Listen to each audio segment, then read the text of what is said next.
Lynn Cullen live in 1 minute.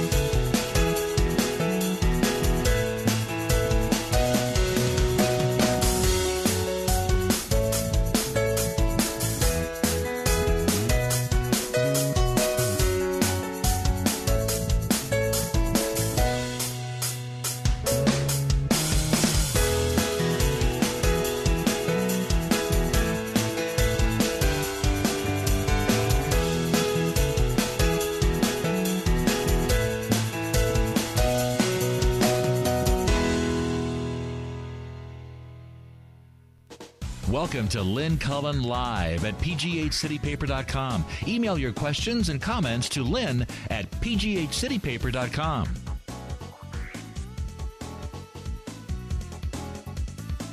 Hey there. Don't know if you remember me. Let me introduce myself. My name is Lynn Cullen. I have been missing in action for the better part of a month. And I am back, and people tell me I look better. I'm glad. People tell me I sound better. That's good.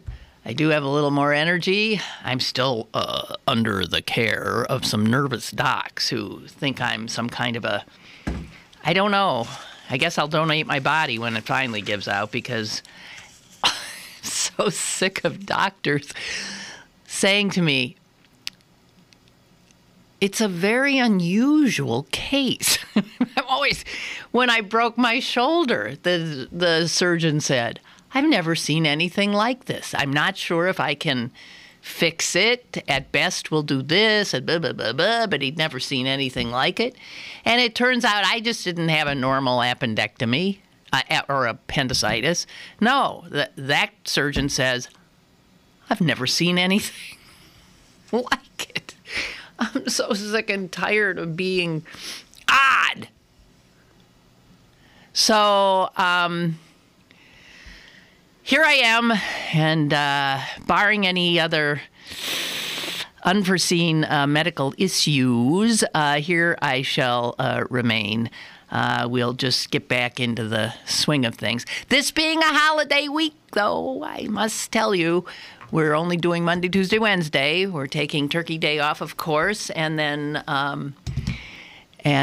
also Friday as well.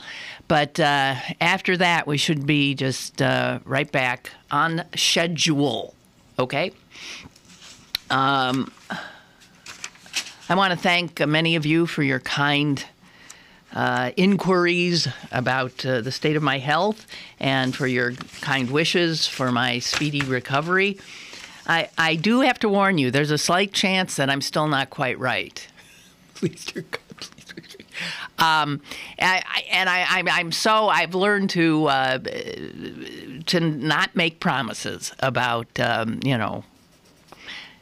whether or not I'll be available at any time. So, let's just hope we're finally out of the woods and back in the saddle. Never out of the woods. We don't have any audio? Not that's recording. We have audio on the video. That's streaming. Well, a fine welcome home! A fine welcome home! Sorry. I'm told there's no audio. Are you getting any emails? No, I'm not getting any emails. Nobody can hear a word. Hey, let me know if you can hear me. For that matter, let me know if you... And my assumption is that people are so used to me not being here that if there's nothing here, they just assume that that's the case. If you could, Lynn at PGH City Paper. You're on. We have a call? Mm-hmm. Hello? I hear you fine.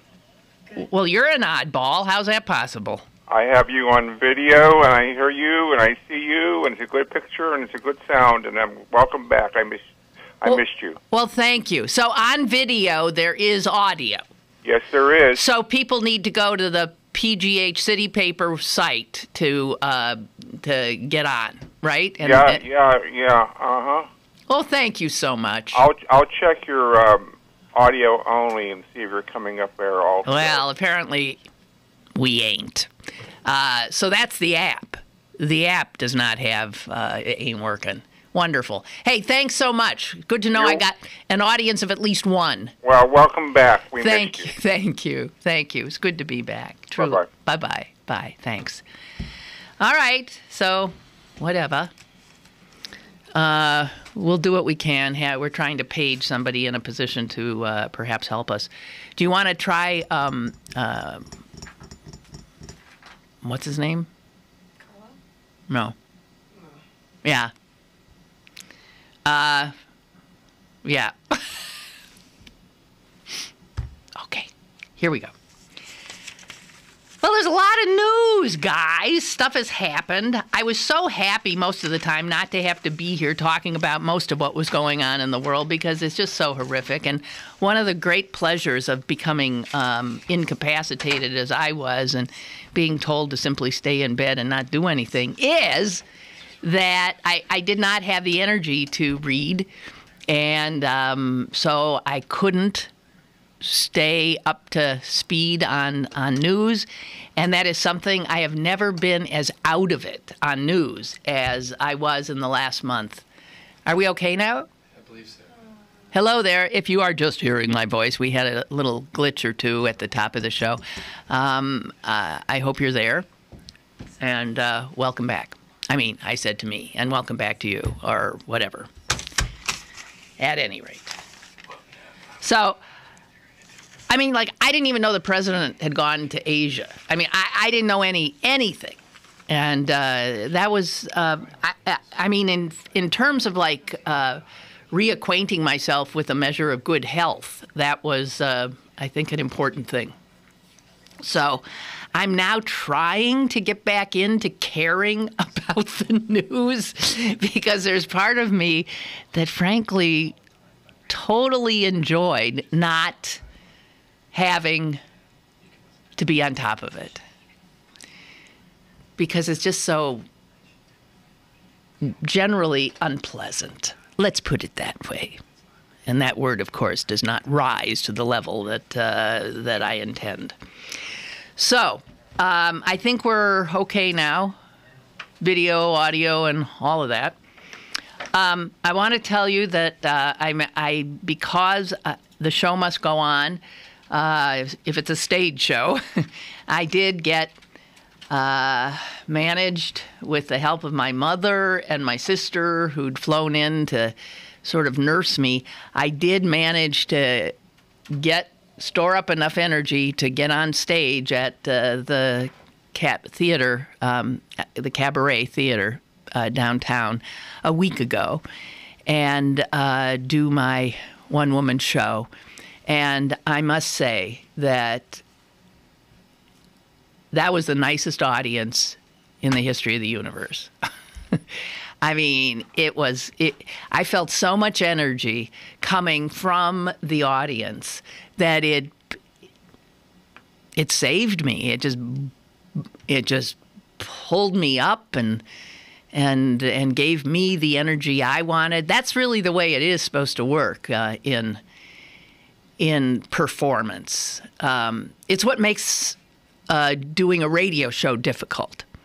Because you're sort of sitting, in a soundproof booth and you cannot visually connect with an audience. You cannot hear. You cannot get the energy that might be coming from them. Although sometimes, obviously, you can through email and this, but it's different. But on stage, you can tell immediately if an audience is with you or if you're losing them. And the audience was just amazing. They literally held me up.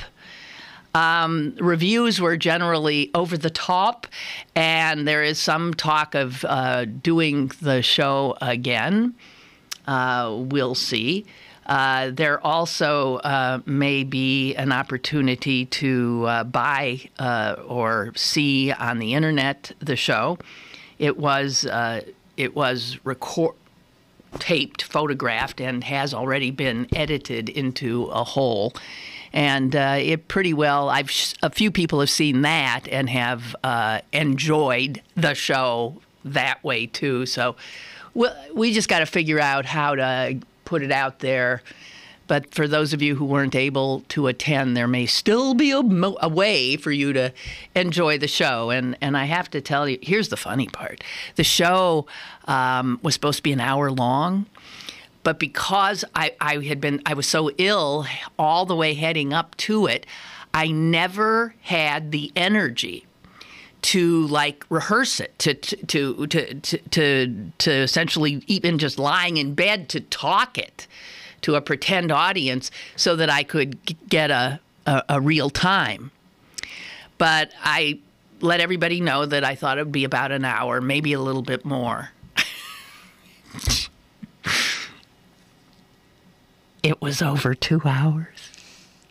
It was over 2 hours! Jeez! The whole idea of having the show early was because the Steelers were on Monday Night Football. So we had the show started at 6:30 so people would be able to get home to see the Steelers. And about halfway through the show, I did have my laptop up on stage just in case my still anesthesia-addled brain, had dropped out. So I had a cheat sheet there, and I happened to see, as I had looked over I saw what time it was, and I thought, oh, shit! And I did say to the audience, I seem to be running a little bit over the time that we... And if any of you want to leave to get home or wherever you're going to watch the Steeler game, go ahead. I mean, seriously, go ahead. I don't want you to feel uptight about that. Go ahead. I'm giving you no problem. I will not take exception.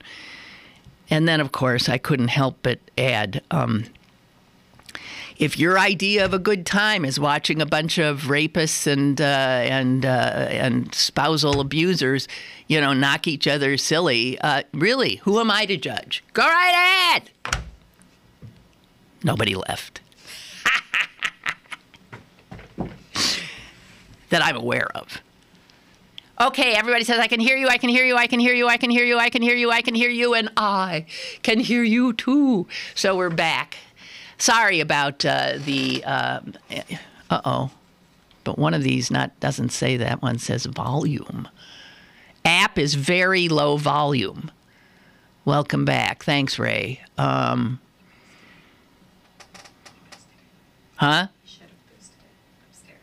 They should boost it upstairs?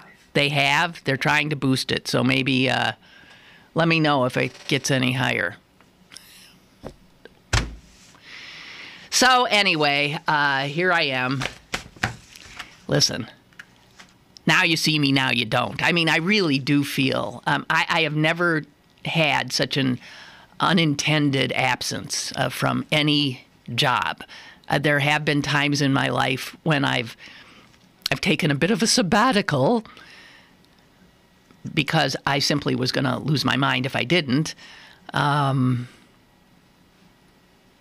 There was one that was rather famous in that I almost just walked off the show, but managed to get through to the end, and then stormed into the poor program director's office and said, I'm done, I'm finished, I'm out. And he talked me down a little bit, but I did take, I believe, a month off. And that was just that was literally a mental health break. But this was, something else, and I'm sorry, and I feel I don't like not being where I'm supposed to be. So the big news today broke relatively, I guess, late this morning. Well, late this morning, yes. I mean, if 9 o'clock is late in the morning. I guess it is because there's only 3 hours left in the morning at that point. Late this morning, and that is that Secretary of Defense Chuck Hagel is gone or stepping down. I believe this will be officially announced in about an hour. And it's unclear, obviously. There's a lot of chit-chat about what's behind it, but whatever. It's an odd time for a Secretary of Defense to step down, given the fact that we have troops all over the place, right? We just committed more to Afghanistan. We've got troops in, don't forget those troops in West Africa with Ebola. And God knows where else we have them. We also have them in parts of, I believe, more eastern Africa, fighting those lunatic Islamists there. Those are more advisors. But we've got people all over the place. And we've got ISIS to deal with. So it's an odd time with 2 years left in a president's term for a defense secretary to step aside. And also what makes it a little problematic is we just had that election, which gave the Republicans control of the Senate. And it is the Senate, of course, who would have to sign off on any new defense secretary that President Obama would nominate. And the idea of Republicans signing off on anything that Barack Obama wants is, as you know, problematic, to say the least. So this is going to be interesting. To some, not to me. As I said, I don't care.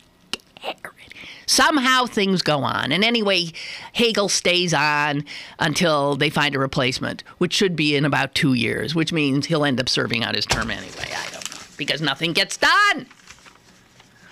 Okay, I just saw, I started tiptoeing back into the papers and the news this weekend, and I happened to see the front of the TV week that the Post-Gazette puts out, for what's on television all week. I bet you were ahead of me on that. And Rob's Pick of the Week, Rob Owen, the television critic for the paper, is a show that literally my jaw dropped to the floor. Rob's Pick of the Week is a reality show. It's another reality show. And it's called The Sisterhood. Have you heard about this? Well, I mean, there's a publicity photo of the cast here. Let me just see if you can see.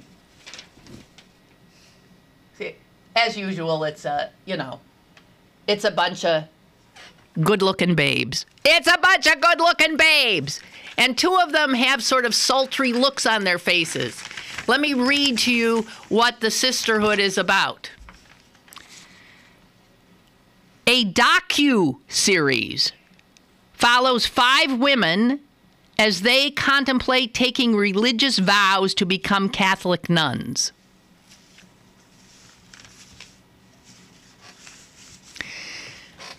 Now, how did the church sign off on this? Did they think maybe it would make other people want to become nuns? Because a reality show is, oh dear God, that means that they have allowed constant cameras in the convent or wherever it is these young girls are getting their first taste of what that life might be. And we find out, of course, that one is a former beauty queen. And where the whole show is about whether or not at the end they will really decide whether or not they will become brides of Christ. There's something so offensive to me about this that I can't even begin. I'm stunned. How can a person still be stunned? How can you still be stunned at what television programmers come up with?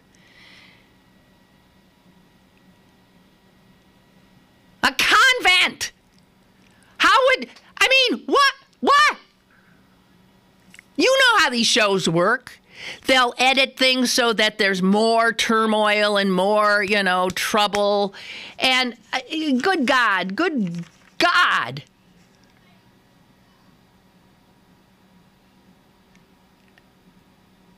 Our culture,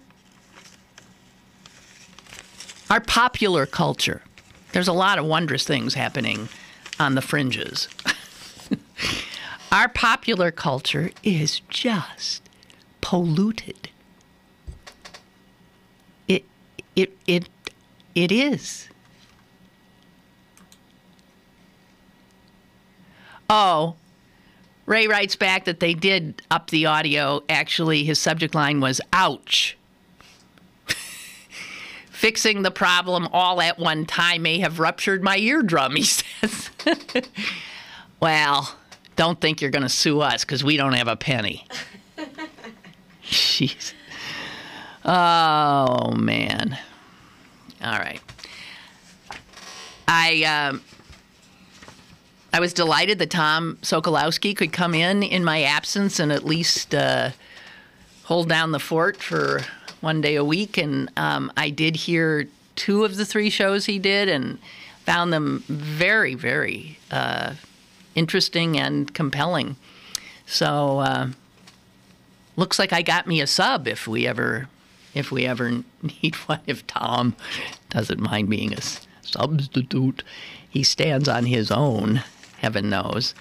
If you didn't hear I recommend you go to the archives of the show maybe 2 weeks ago. We'll give you an exact date. When Tom told a personal story. 13th. The 13th of November. If you didn't hear that show, in which Tom simply told the story of how a day without art to draw attention to the AIDS crisis, how that came about. He was very central in that amazing PR and marketing campaign. And it's just it's a fascinating story and well told. So if you're ever looking for an hour where you want, some interesting stuff in your ear, the 13th of November in the Lynn Cullen Live Archives with Tom Sokolowski in the chair. Oh, now a lot of people are saying you deafened me.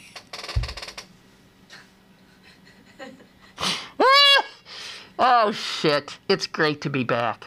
Oh, man. I am so sorry, guys. But if you want to... I'm sitting in a doctor's office listening via the app with my earbuds. The show started off at very low volume, and suddenly my earbuds exploded. And on top of it, just didn't explode, but with my voice. That would ratchet it up, then some. Guess they boosted the volume. I can hear you even though I was deafened for a moment. Jeez.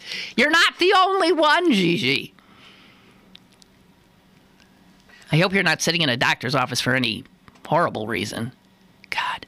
Oh, speaking of that, I do have one thing I have to tell you. Do you mind? One more horror story from the hospital or not? So I'm readmitted through the emergency room to West Penn Hospital. And some of you may recall that on my first entry through the ER and the OR, stop in the OR at West Penn, I came away with some stories, much like the stories I told about my stay at Montefiore, about a system that doesn't function well, to say the least, and that seems to have lost track that they're supposed to be ministering to sick, vulnerable human beings. And So on my readmission, I'm lying in my hospital bed, and I look up at one point, and there's a man in a suit there. And he didn't look like anybody else who'd stopped in. He didn't have a uniform on. You don't see people with suits. Docs wear white coats. Everybody's. I said, hello? And I keep wanting to call him Duke Snyder. That can't be right. He's an old baseball player. Duke. Dang it. Doesn't matter. Duke Rupert, maybe. Does that sound right? And he said hello to me and then told me he was the CEO of the hospital. He wanted to know if everything was good, how you feeling, you like the food, are the nurses good, all this kind of stuff. And I couldn't help but think in my head, I don't think this is normal operating procedure. And then he said, I saw your show. Now, I didn't go into I was not feeling well. I did not go into a whole bunch of detail, but I when he said, I saw your show, I thought, ugh. So he watched me rip his hospital apart, limb from limb, and here he was. And I thought, oh, my God. But he came to see me every day. He came to see me every day. We got to be fast friends. I mean, Duke and the reason I can't think of his last name is he was Duke. That doesn't seem to be the name for a CEO of a hospital, does it? Duke. And he doesn't seem like a CEO of a hospital. He's a regular guy. But, of course, he was engaged in some damage control. I mean, obviously. I understand that. And he did a very good job of it, too. But let's just say my stay there this time was just wondrous. I mean, it was people couldn't have been more wonderful and nicer. It's just, I hope that that's true for every patient and not just bitches with microphones in their faces. But I'll tell you this. Jeffrey Romoff, Darth Vader, and the Wizard of Oz combined in some evil, he's a horror, Jeffrey Romoff, the CEO of UPMC. Jeffrey Romoff would never, ever show up in a patient's room like that to apologize, which is what Duke did. He apologized, and he said, I have looked at it, the show, I made note of everything. So, I mean, he followed up. And I have little doubt that he was being truthful. Is that what I meant to say? I mean, he did.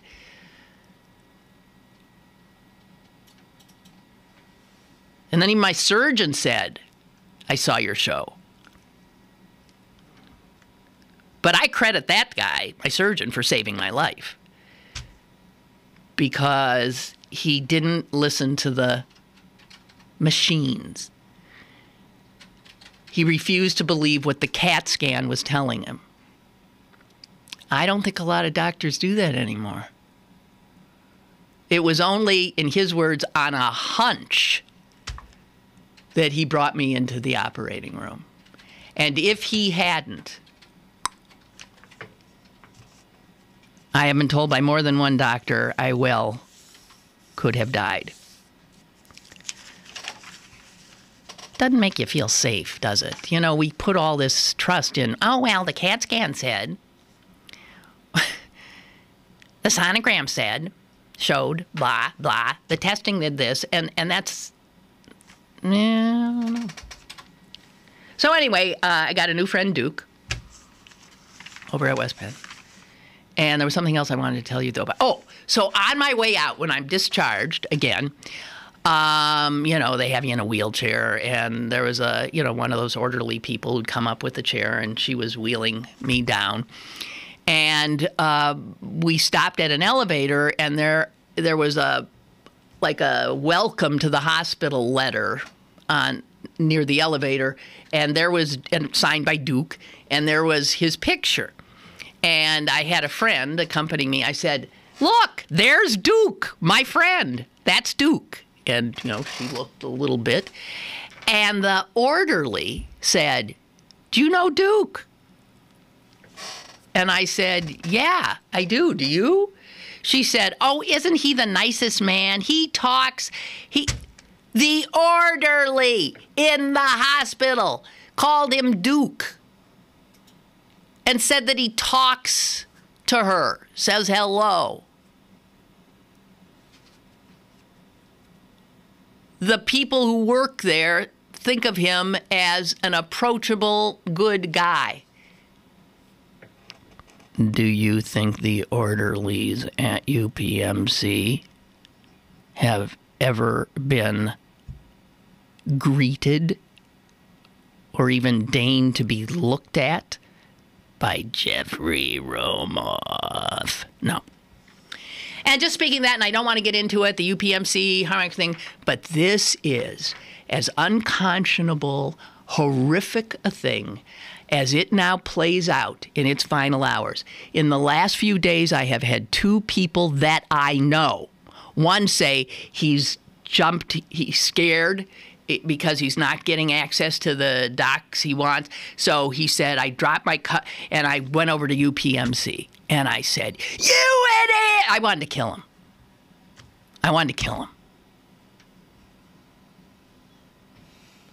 I said, "Look, if you wanted your doc so much, you at least can still get your doc, but not buy their fucking insurance." And then I had a woman who struggles financially, so much so that she gets food from the food bank. Her husband was in the ICU at Mercy not too long ago. As a matter of fact, same time I was doing my time, he was in the ICU. And she was informed that because she has some kind of Highmark, that it's not covered. Well, let me tell you, that bill's going to be $85,000, $90,000, $100,000. She can't pay that. And to add the stress of she almost lost her husband. He's a very sick man. Now she's so scared out of her mind that she's going to get a bill because blah, blah. And she said, "I don't know what to do." All of our doctors are there, but I have Highmark. What am I supposed to do?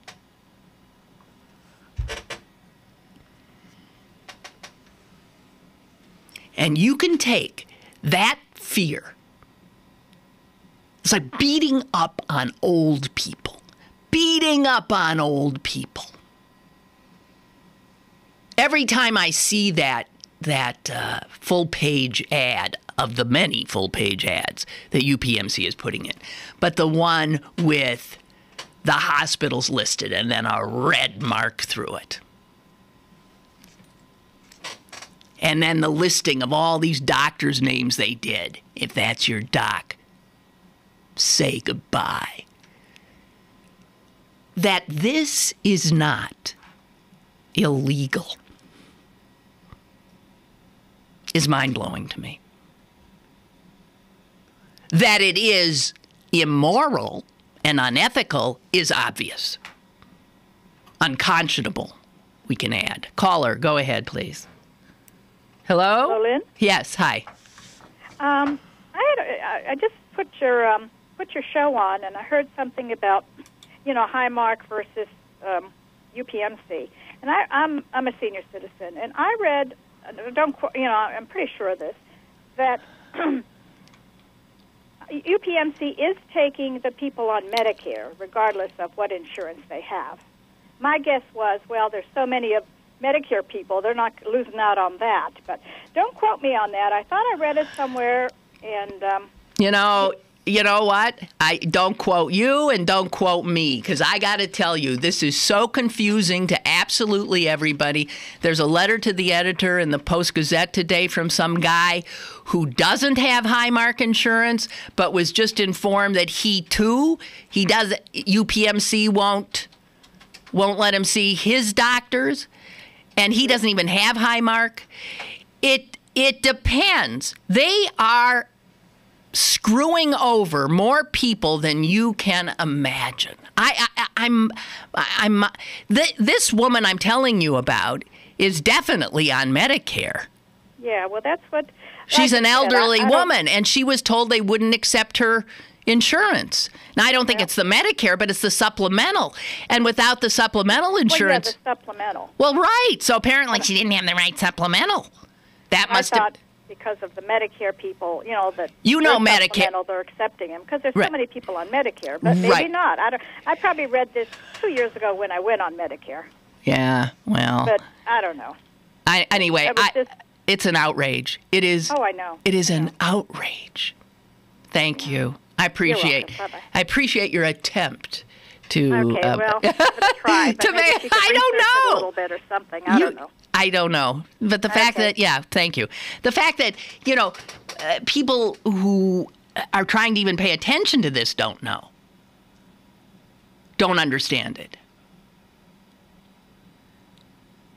And the fact that the state government in any capacity did not do anything. I know. Oh, Corbett supposedly brokered a deal. Here's the deal in action. We're seeing it now. Mind-boggling. It's just really amazing that an institution that thinks its mission, that will say that its mission is health care for people, can fall so far afield from that mission in its behavior.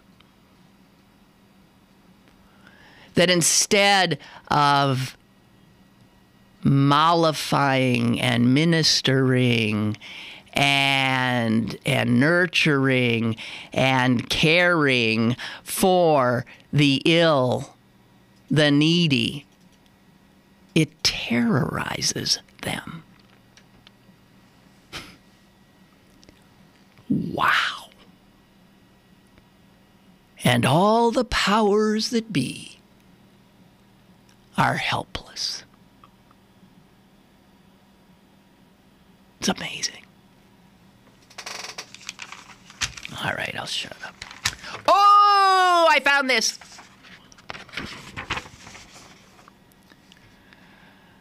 Do you know how much your head weighs?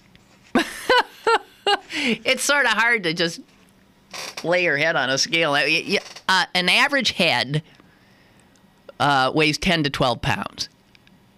Jeffrey Romoff's is, I think, clocked in at 18. But the average head is 10 to 12. Now, I guess this is just pure physics. If you take, and that 10 to 12 pounds is sitting atop what? Your spine, right? Now, if it's straight up and it's balanced on your spine, it's not putting a lot of pressure on your spine. The minute you tilt your head forward, you are starting to put much more force. If your head is just tilted 15 degrees, is that about where I am now?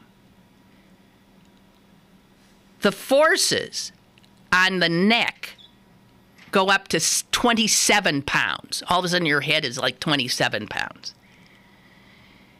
If you go to 45 degrees, you're now at 49 pounds, almost 50 pounds your head is putting on your neck. 60 degrees, it's 60 pounds. Okay, so what this article, which is published in the Surgical Technology magazine of some sort, and the reason surgeons are interested in it is they are saying that because half of the country, more than half of the country, especially young people, walk around all the time like this. You see them with their heads down all the time. That they're going to end up in their middle age and older age with such spinal trouble and neck trouble that they very well may need surgical intervention. Something you never want! And they say that people who work, physical therapists, have been screaming about this for a long time. They call it text neck. So, just want to tell you. So, if you're doing your phone, try to hold it up. I know it doesn't look right, does it? Somebody going like this. That doesn't look right. But the minute you do this, let alone you're going like this all the time, you're really harming your body. I just want to tell you, texting hurts your spine. Looking at your phone hurts your spine.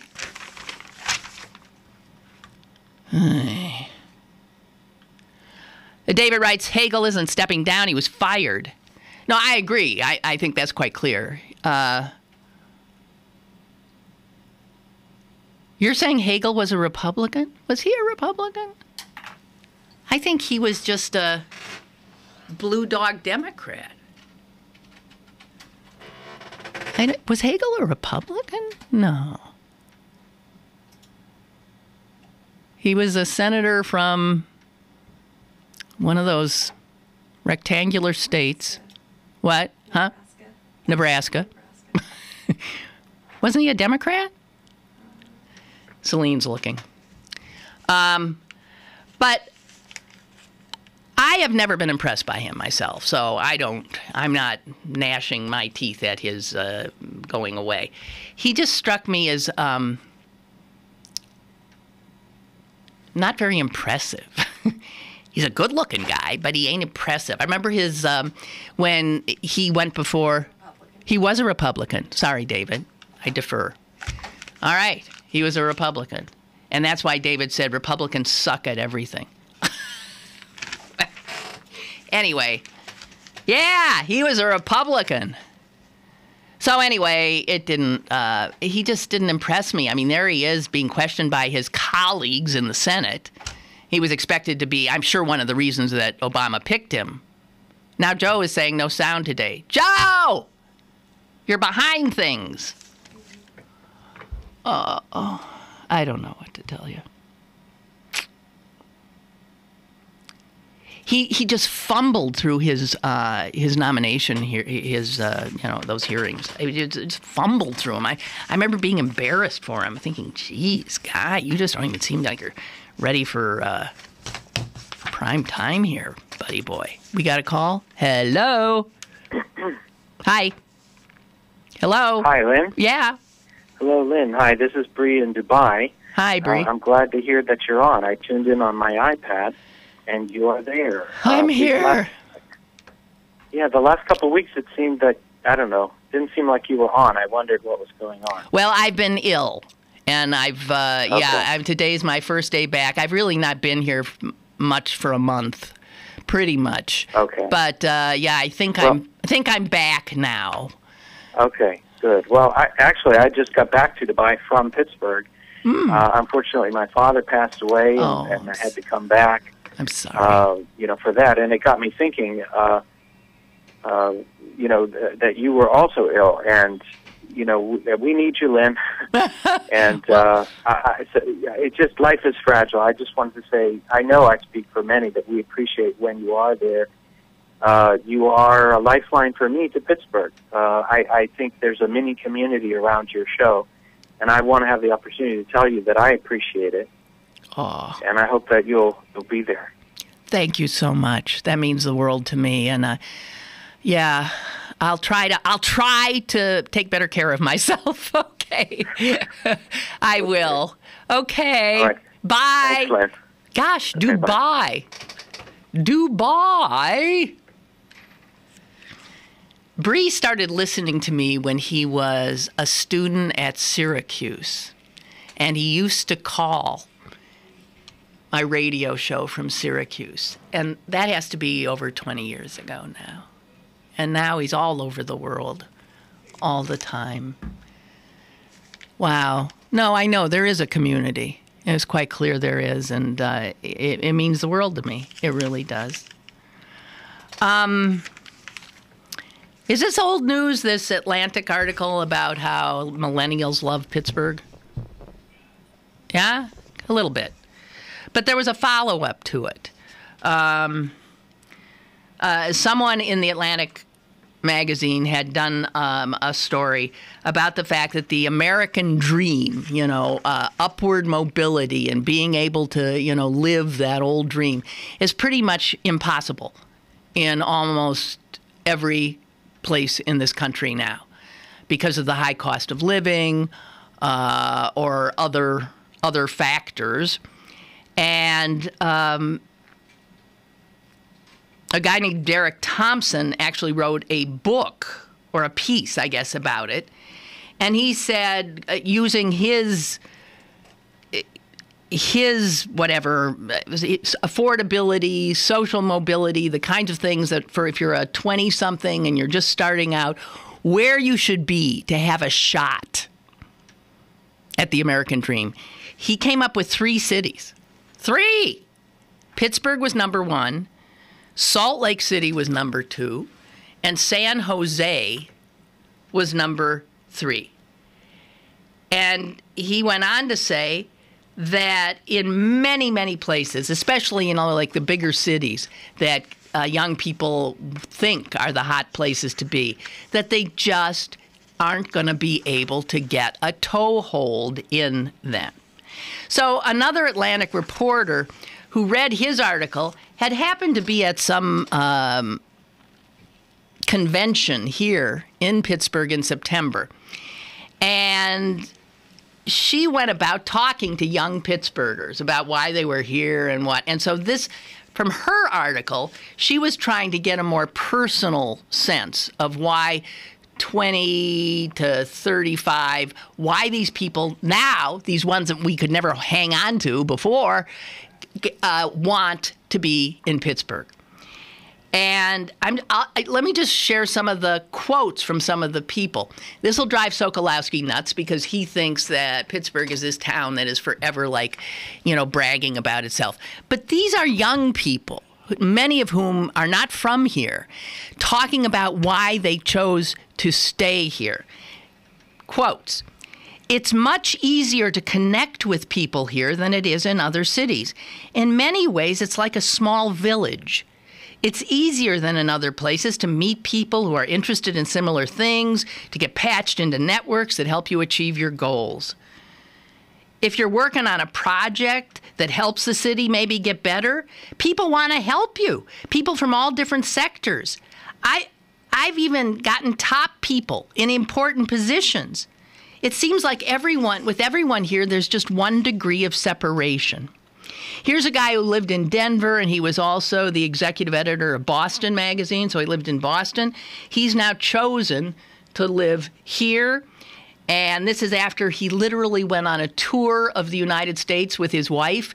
They went to 15 cities: Charleston, Asheville, Austin, Portland, Seattle, Spokane, Bozeman. They were all over the place. Chose Pittsburgh.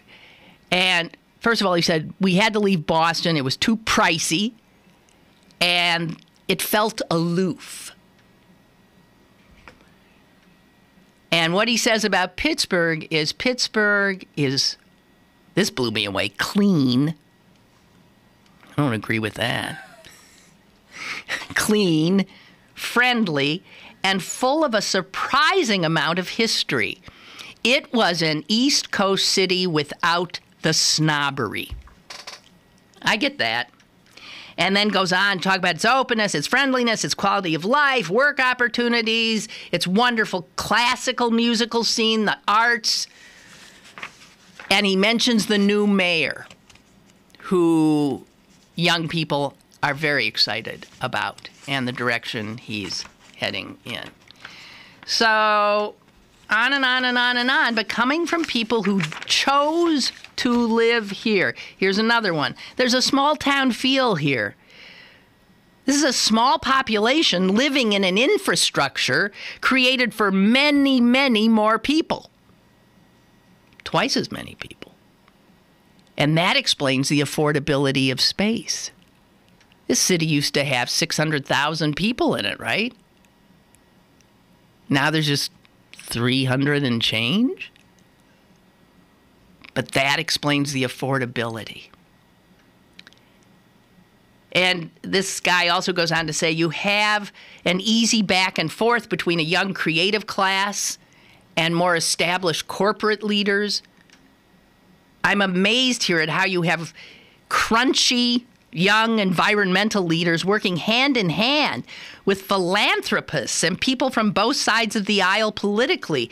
It's a nice gumbo of ages, political affiliation, and levels of wealth.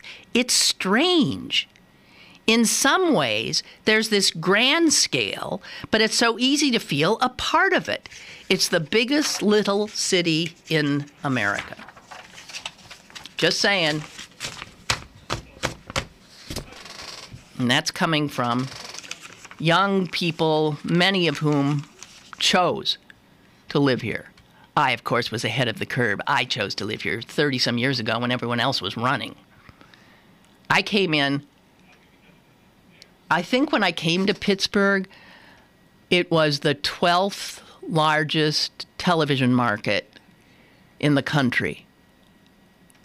And it's like 24 now. I mean, the minute I came, I sort of felt responsible because all I know is I came in and there was like caravans going out.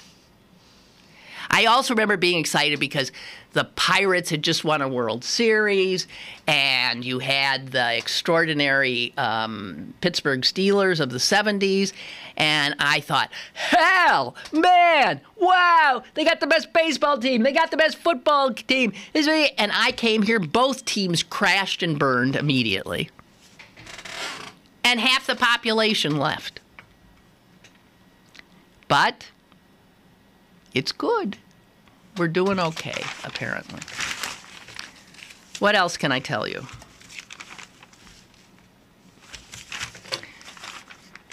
I feel like I should say something about Marion Barry, the former mayor of D.C., who has now gone on to who knows where. I always got a kick out of him because I like a character. And God knows that guy was a character. We got a call. Hello, caller. Hey, it's John from Greensburg. I just wanted to call in and say it's absolutely great to have you back. Thank you. And I'm glad your first day back was on a day where I'm not at my job, so I could sit and listen and call in. And great to see you come through the health scare relatively unscathed. I hope. I just know how unsettling that is, how disconcerting it is. I've been generally extremely healthy all my life, and then about 3 years ago, completely out of the blue, got diagnosed with a rather serious illness, and really kind of shook my sense of I guess security. And it sort of brings your mortality into focus, doesn't it? It sure does. I went through, going through treatment, and then just sort of the arduous work of regaining all the weight I'd lost and getting over the side effects of the medication and the illness, and still never really got an explanation as exactly why it happened. It was just, what I was told is a third of illness is genetics, and the third is environment, and the third is the doctors just don't know. Yeah. Doctors It never happened. seem to know what's going on with me. They just look at me like, what the hell? So I'm, as I've been told more than once, I present in a strange manner. Well, I was told that I was something of a medical anomaly because when I first went to the ER, I was told I had to go to the ER by the doctor's office after they got some results back. And when they ran the test again, they said, "Have you been passing out?" I was like, "Well, no." They said, "Well, you have the red blood cell count of someone that we would be doing like triage in an ER, right? After a car accident, right, so, right. Isn't that scary? Great to see you're quite resilient, because unlike many liberals who aren't even resilient enough to turn out on election day. Ooh. Even in my illness, I went and voted. I did. Exactly. I did. And I was exhausted by it. Pennsylvania was one of the same states this time around. Yeah. We kicked Corbett out of office. Yeah, unbelievable. Broke our two-term, each party tradition. Right. Whereas in states such as Wisconsin, Maine, turnout in Democratic and liberal centers such as Madison was just pathetic. I know, it just makes me I'm so miserable about what has happened to my home state, which I was so proud of all my life because it was such a progressive state. What the hell? The deck was stacked against us in the Senate. When you look at where the races were, probably going to lose the Senate, but there were races that were winnable governorships. Right. A couple of Senate seats, such as Mary Kay Hagen's seat. Mm-hmm. That was winnable. Mm-hmm. But the turnout in the big cities like Charleston was pathetic. Well, Democrats don't vote, except in presidential contests. And that is something that is for Democrats to fix, and we don't seem to be doing too. Oh, you're right. I lay the blame. I lay the blame for some of the winnable races being lost, particularly the governorships, at the Democratic leadership, who really did not excite or create enthusiasm among the base, and also honestly just the apathy and laziness of our faction. Yep. Well, dang it. Well, listen, thank you. I'm so glad that you're glad to see me back, and I thank you. You're very welcome. Thank you. Thanks for coming back. Yes, good health. Good health to us all. Yeah. Bye. Oh, Lord. Well, too late to wish Marion Barry good health, but I always got a kick out of him. Listen to this. Here's some stuff I learned from the obit in the New York Times. I'm just going to give you, I don't know, because these are things I didn't know. He was working on his PhD in chemistry and instead dropped out to help create the Student Nonviolent Coordinating Committee, SNCC, which then became rather radical in the 60s. But this was in the 60s. So he was heading toward a doctorate in chemistry, but the 1960s intervened and pulled him in. He actually met with Dr. King to establish the Student Nonviolent Coordinating Committee. Also, his middle initial, it's Marion S. Barry. The S initially... Pun! The S initially did not stand for anything. It was just an S. But when he was in the late 50s, I'd put him in his 20s, I guess. In the late 50s, he adopted the middle name Shepeloff. Shepeloff. After Dmitry Shepeloff, who was a purged member of the Soviet Communist Party. What? That's weird. I'd like to know more about that. Marion Barry chose the middle name Shepeloff from this purged Russian commie. But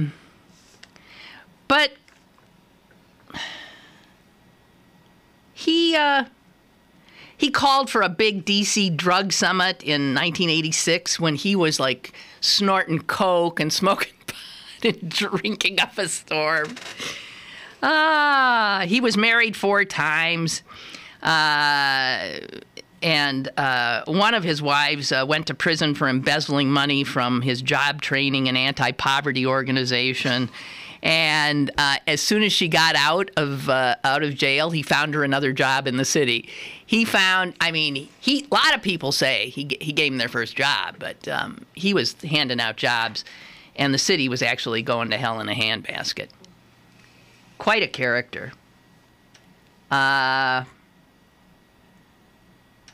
So while he became sort of a laughingstock for white America and comedians and all that stuff, Black America generally didn't feel that way about him. And there were lots of theories about why. But here's what the New York Times says. What Barry grasped intuitively, and what comes as a shock to most white people, is the political potential of conspiracy theories. So Barry would often blame a racist conspiracy. He blamed it for his trial on the cocaine charges. He blamed it for almost every stumble that he took. And he wrote in his autobiography, which just came out a few weeks ago, I guess, they didn't want me creating all of those opportunities for black folks. And black people believed this, and might be some truth in it. He went on to say, I serve as an inspiration for those who are going through all kinds of stuff. Whatever storm they're going through, they can learn from me. So he thinks the fact that he was, down and out and in jail and this and, struggling with drugs, people identified with him. And the fact that he kept rising, wouldn't stay down. David Halberstam wrote this, I think one of the better journalists that ever lived. One reason Barry was so good at the political game, some of his friends thought, was because so little of that game really meant anything to him. He was largely free of causes, save his own. His agenda was always primarily about himself. I think that might be it, but great character. Great character. Well, guys, I think that's it. We're out of our time. I will be back tomorrow, barring any unforeseen and unexpected. As I said, I'm not quite. Wait, somebody just sent me breaking news.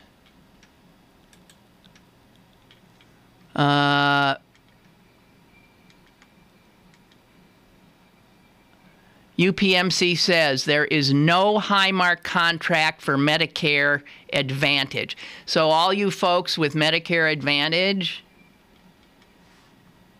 you ain't going to UPMC, I guess. They are evil. They are evil. And my suggestion to you is, if you have the wherewithal, do not enrich them. Do not enrich them. They are. I'm not saying the people that are working there. I am saying the people who control UPMC, the top offices, and roam off. They are evil. Simple as that. Statement of fact. Toodaloo.